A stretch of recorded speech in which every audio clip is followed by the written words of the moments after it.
So the newest project that I'm working on is removing all the paint chips from the Fiesta ST. If you have one, you know it chips like crazy. So I've got a couple toys here. I've got the actual clear coat, the base coat, some primer, some prep solvent, little tiny sticks to actually put on there, some pencils, and we'll get to that in a minute, 2000 grit, a hole puncher, super glue, masking tape, probably won't need this, but it's always good to have on hand, some polish, some applicator pads, and some rubbing compound. The first step that you're actually going to want to do is go ahead and clean out everything with your prep solvent. You just spray it in there, wipe it off with a very clean cloth, make sure there's no fibers that get stuck in there or anything like that. Then we're going to take our pencil that we have here and our hole puncher. It's a brand new hole puncher. We're going to take our 2000 grit, right? We're going to cut a couple holes in 2000 grit, and what we're going to do is super glue them onto the eraser tip of the pencil. That'll just make it a lot easier just to prep the surface just around the cracks. This is how you make Swiss cheese. Alright. So then in my particular one, you got to open it up, pop them all out. And then what we're going to do is just super glue these guys to the back of here.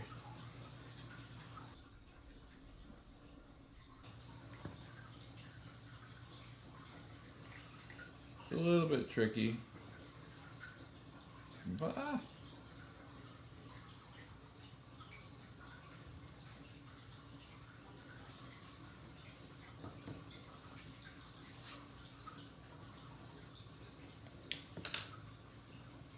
so I'm doing a little bit of paint correction on the car, and a really good trick that I found was you take a little hole puncher, punch a hole in like a 2000 grit piece of sandpaper, stick it on the back of the eraser, right? And then when you're like prepping everything, you just use the back of the eraser, so it's got a little bit of cushion behind it and you don't have like too big of a surface.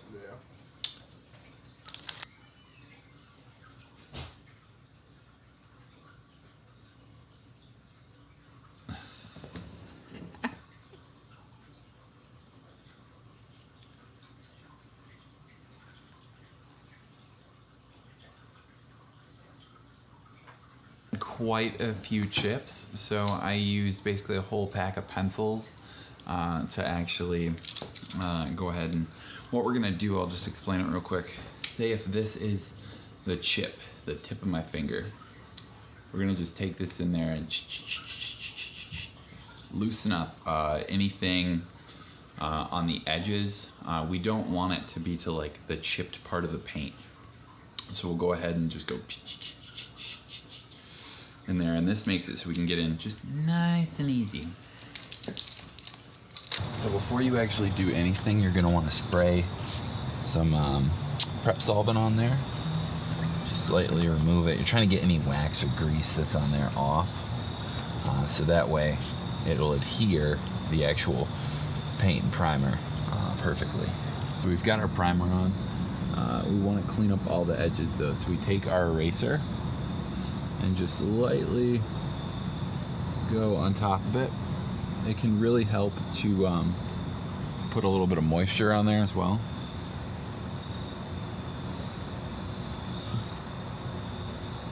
So that way we can fill it in.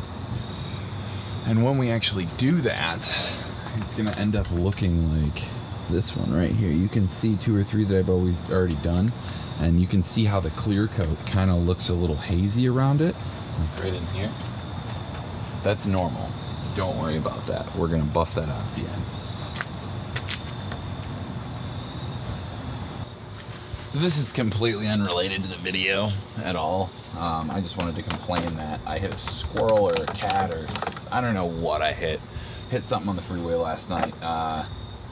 And it's trashed. So I don't know, I might just like cut this off here and leave that just like kind of open. I've seen a couple other people do that until I can afford a new bumper. Yep, fun stuff. Fun stuff. Next thing that I'm going to do is I'm going to mix the base coat with the clear coat, because it should give us the best result if we do it that way. Then all we have to do is just basically level the paint, rather than have to leave enough for clear coat and base coat inside there. Doing this over this because I really don't care about it. We'll just try to get an even amount in there. We don't need a ton.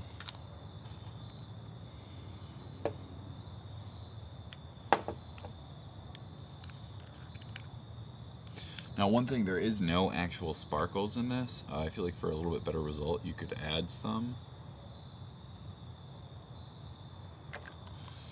And then we'll use one of our little stirrers, because I knew I could like keep it contained in a little space right there. And this is obviously way more than I need. Just was easier to mix equal parts like that.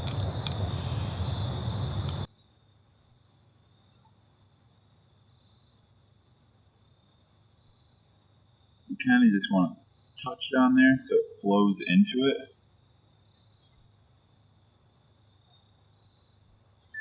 Basically what we're trying to do is just level it. We're not trying to paint it in. Paint is self-leveling, so once we really get it in there, it should level itself out.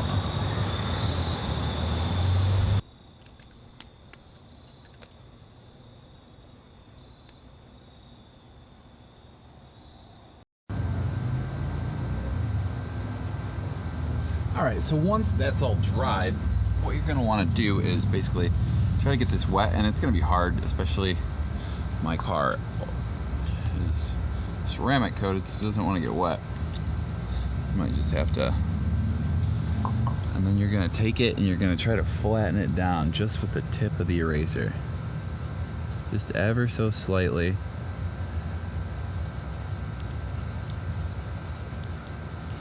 And this is going to leave like an unsightly scuff mark in the clear coat, but once we compound and then polish this guy, it'll come right out. I never like to waste paint, so I got a little artsy over here with these little dabbers. Kind of fun.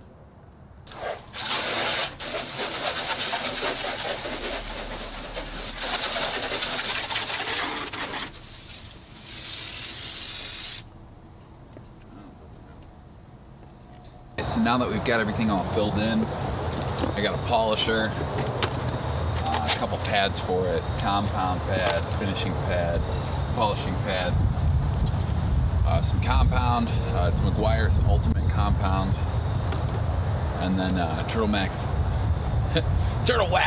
Black Magic as the actual polish for the end. So yeah. We're gonna get started on that and see what we can do.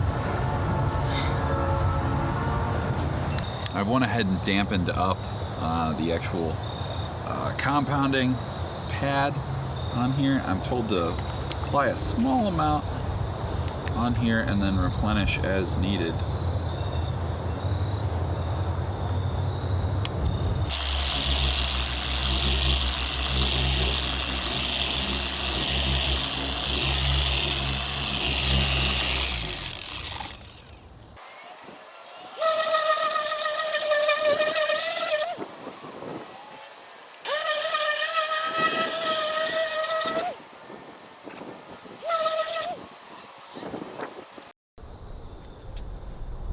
So,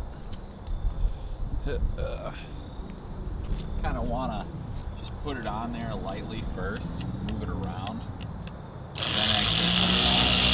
And remember to overlap the spot.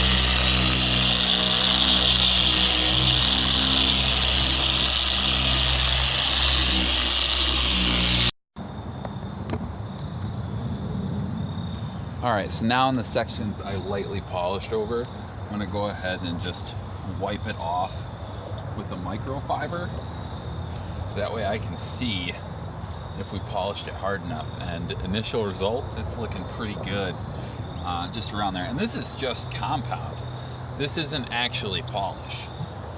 One really important thing to remember when you're doing this, you don't want to polish it for too long or be too heavy or stay in one area too long, because this is eating through some of your clear coat.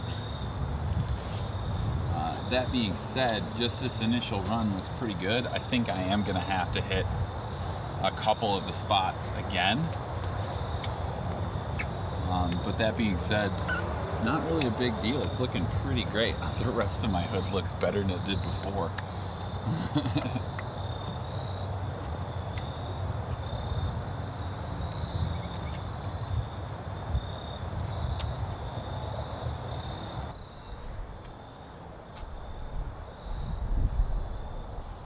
So this one right here in the bottom of the frame, I'll circle it.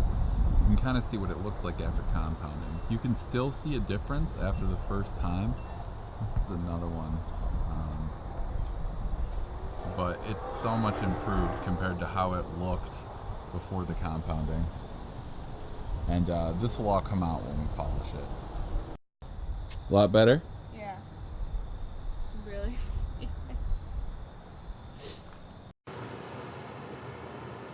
Alright guys, so I may have missed a few steps on there.